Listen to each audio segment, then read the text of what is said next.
my name's Angela Newton and I'm from Lived Experience Matters.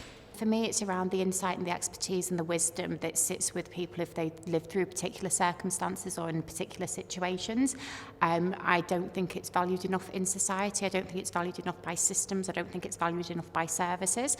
I come across huge amounts of really tokenistic practice, and I don't think that's intentional a lot of the time. People just don't know how to access and tap into and value and utilise people's lived experience.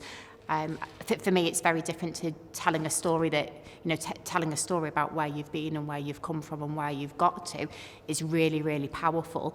But there's also something about combining all those powerful words and powerful stories and powerful experiences into something that then shifts systems and services and makes real lasting changes. So for me, it's not valued enough at the moment. It's increasingly valued by more people, but I think lots of organisations are still struggling with this thing around lived experience, and I think there's some resistance around it in some places as well, and I've come across that in lots of different ways for a very long time and continue to do so, and one of them is quite often around people's professional expertise. And you can have professional expertise and you can have lived expertise and lived experience, and the two aren't mutually exclusive in any way, shape or form.